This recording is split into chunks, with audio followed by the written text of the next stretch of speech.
Welcome here in Williamstown for our continuing coverage of the NCAA Division III tournament. Here with Taylor Epley, or as I should probably call him, Taylor Epley for three, because there were a whole lot of those tonight and throughout the season. Williams defeating Catholic 89-78. Taylor, I thought the key was at one stretch you had 5 straight three-pointers, and their big man, Chris Carney, was out, and that enabled you to pull away. Talk about that run at the end. Well, I think the major part of that is having a guy like Mike inside who just draws all the teams, perimeter players in, and then we just, get the, spray the ball, and also having a point guard like Nate, just great distributor. So, and me, like myself, Clem, Daniel Wall, we can all knock it down, and, we just did our jobs tonight. Do you have a favorite spot on the floor?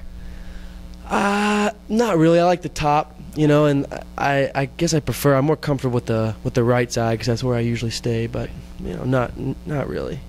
I asked your coach just during the post-game press conference, I said, what's your philosophy as far as shooting threes? And he said 3 is worth more than 2. Yeah. That's got to be a lot of fun to play for somebody like that. Oh, it's so much fun.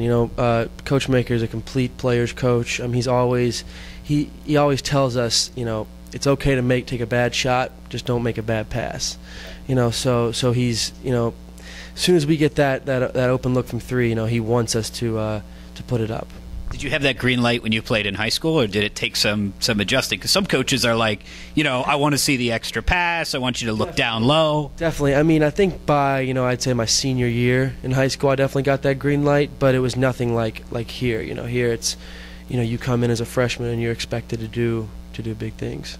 Well, I asked you this off camera, but you're from a pretty big basketball town. Oh, yeah. You're from Louisville. Yeah. Talk about how you found your way here to Williamstown.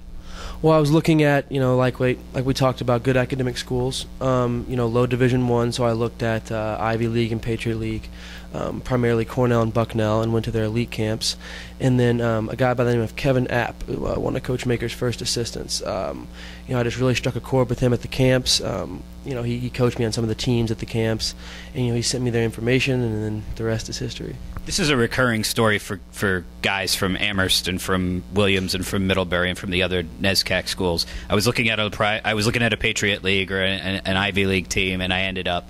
Tell me about that decision-making process. Well, see, that's the type of guys that Coach Maker recruits, and that's the thing about our team. We have guys sitting on the bench who don't even get in who are low Division I recruits. Coach Maker, that's what he goes for, guys that kind of fall through the cracks. So I want to talk a little bit about your practice. I watched a couple of the drills yesterday as I was setting up.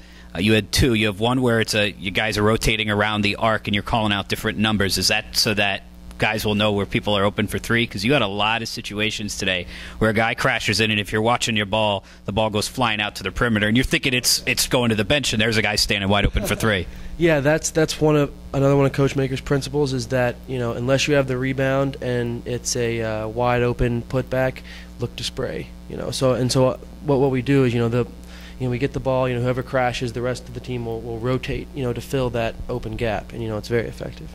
And this is a unique place. I parked and I'm walking through Williamstown today, and every store in the window has the poster for the basketball tournament.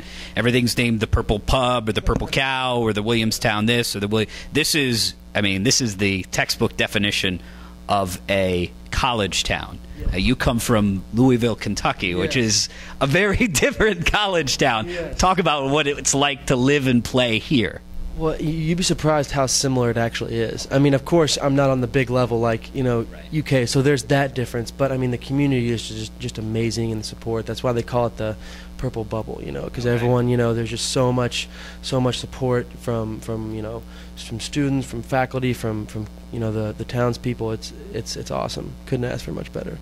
And last question for you. You guys, at this point when we're recording this, you don't know who you play. It's either Virginia Wesleyan or Christopher Newport. And I know at this point you don't really care. So you're gonna sit back and enjoy this. But as you prepare yourself for a game, if you end up on the road, and I don't think you will, but if you end up on the road and you end up playing in a gym you're not familiar with, does that change anything offensively in terms of shooting? No, it really doesn't. And if you go back and look at our games, we've actually played better on the road. Okay. Of course, that's different a little bit probably in the tournament, with the crowd behind us, and it's the last, potentially last game for the seniors. But no, that we are who we are, no matter where we play. Well, he's Taylor Epley for 3, and they're moving on to the third round of the tournament.